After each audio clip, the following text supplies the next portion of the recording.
Welcome back to Module 4, Modernizing Ohio.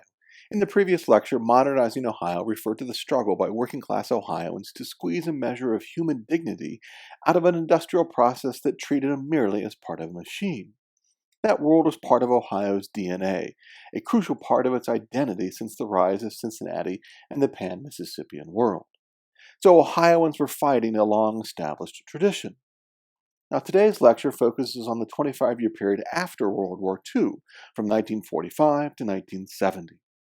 National and even international observers by the end of the 1970s had identified Ohio as a major part of the Rust Belt, that part of the United States that had once dominated the global industrial economy, but now had failed to keep pace with the rest of the world. Were these observers right?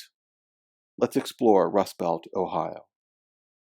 The story of Rustbelt, Ohio should be familiar to you. You can easily imagine closed factories, decaying communities, jobless, skillless, aimless workers, and the countless families suffering from economic struggle. The following photos show you Rustbelt, Ohio, once vibrant, now shuttered factories. Perhaps you live near one of these places, or your relatives once worked there. Perhaps, though, they are merely ugly landmarks, reminders of a past you never experienced. But the lesson of Rustbelt, Ohio seems clear, whether you are directly connected to it or not. Ohio failed to adapt, was content with the status quo.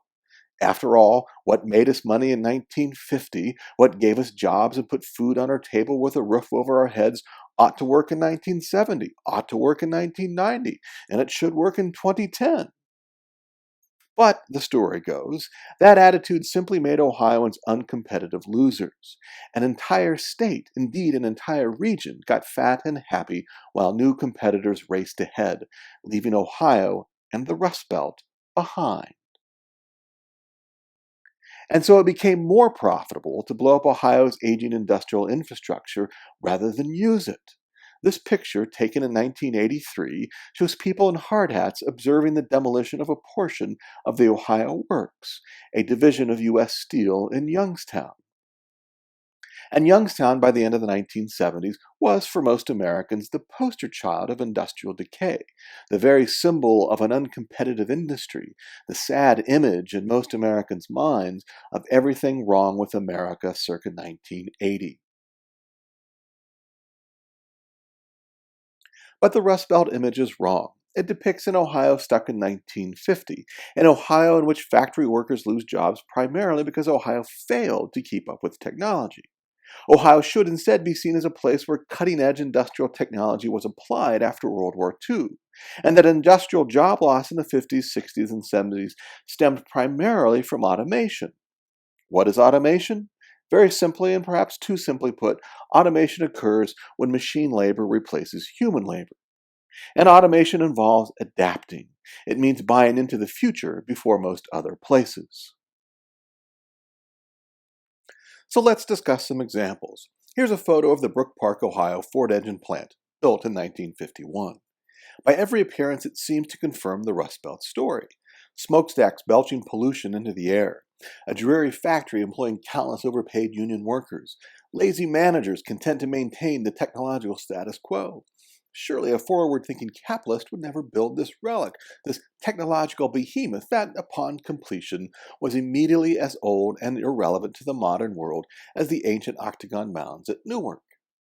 So why did Ford build it? In 1945, Ford, once the technological innovator in the industrial world, had fallen apart. By the 1930s and early 1940s, Henry Ford, the founder, had run the company like a personal fiefdom, hired and fired at will, surrounding himself by a loyal cadre of yes-men and enforcers. When Henry Ford II took over the company in 1945, it seemed more like a small business run by a handful of tyrants, rather than a global company with an iconic brand. Henry Ford dedicated himself to rebuilding the company. But in 1949, 62,000 Ford employees in Detroit went on strike.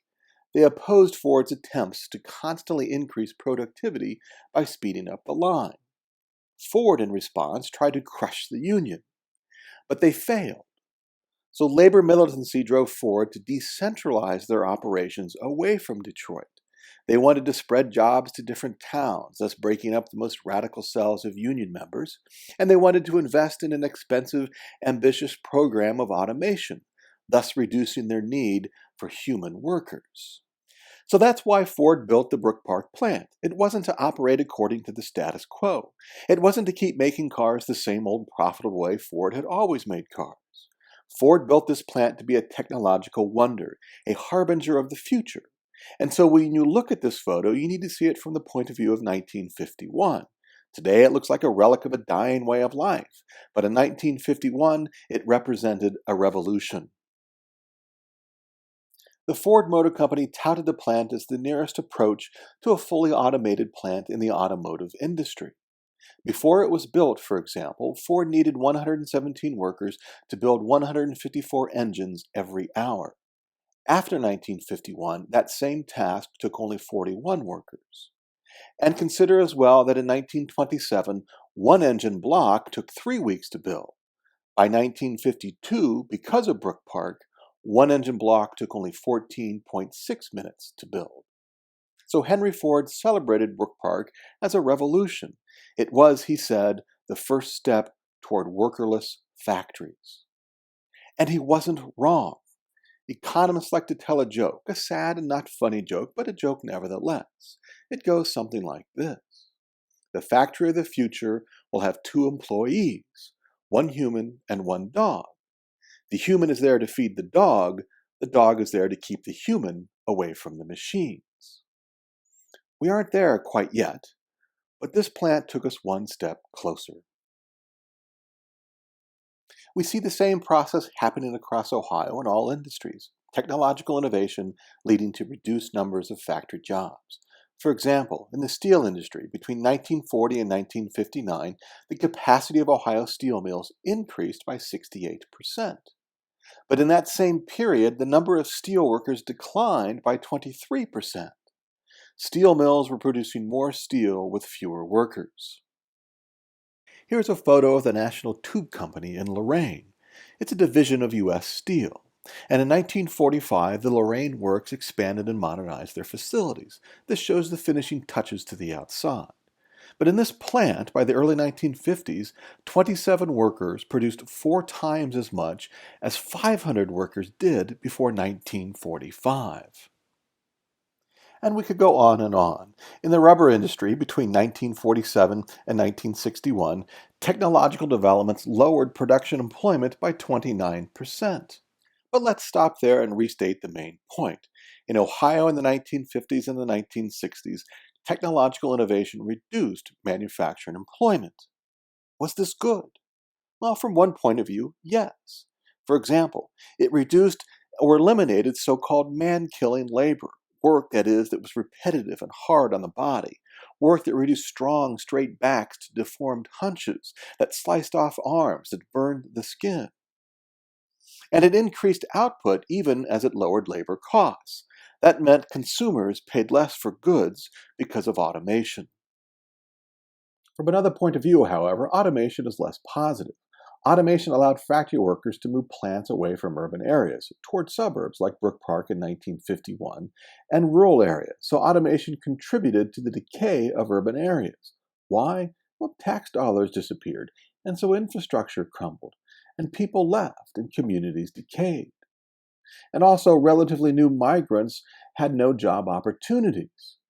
So blacks and whites who migrated to the north after World War II came to Ohio at precisely the wrong time. Factory jobs might have been plentiful at first, but for the sons and daughters of Appalachian and other southern migrants, finding a factory job would prove increasingly difficult. So a certain picture of Ohio should be emerging in your mind. First, Ohio is a cheap labor alternative to costly Detroit labor. New automotive plants built in Ohio after World War II had as their goal to undermine the power of Detroit's workers and to reduce the need for human labor. That took costly technological innovations, and that allowed companies to lower wages and employ fewer skilled, experienced workers. Now, these were still union jobs, so the national unions were happy that membership rolls were growing and workers still had protections. But the point still remains. Ohio after World War II was a relatively cheap labor alternative to costly Detroit labor. And second, you should see a picture of Ohio somewhat at odds with the standard story of Rustbelt, Ohio. Many of the factories that you saw at the beginning of the lecture closed not because of Ohio businesses outsourcing jobs to foreign countries. And they didn't necessarily close because of more skillful foreign competition.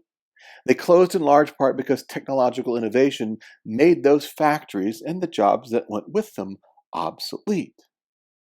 So note that from 1945 to 1970, Ohio ranked either first or second in the nation in terms of investment by manufacturers in new plants and equipment. And note that this investment made traditional working class jobs increasingly obsolete. So in today's lecture, modernization means to invest in technology in order to produce more goods with fewer workers. Now this sounds all very natural and inevitable. But let's hear Henry Ford II on the subject of technological innovation. Ford said that in some areas where industries have been partly obsoleted, whole communities may suffer real hardship. And there is no direct way I can imagine to avoid by private means the dislocations that come from technological obsolescence. Let's take two things away from Ford's comment. First, communities will decay because of technological improvement. Jobs will disappear, tax dollars will dwindle, infrastructure will crumble, and schools will decline. So people will suffer. Second, taking private action will not stop the community suffering. By implication, the public, meaning the government, should play a role in alleviating the dislocations from technological obsolescence. But that requires a political choice, a choice to see the suffering Ford mentions not as an individual problem, the result of someone or some group's character flaws, but rather as a systemic flaw. The larger community, in this case the state of Ohio or the federal government, must make a political decision to help the communities suffering from technological obsolescence. So since 1951, what have we decided? That's the subject of our next lecture.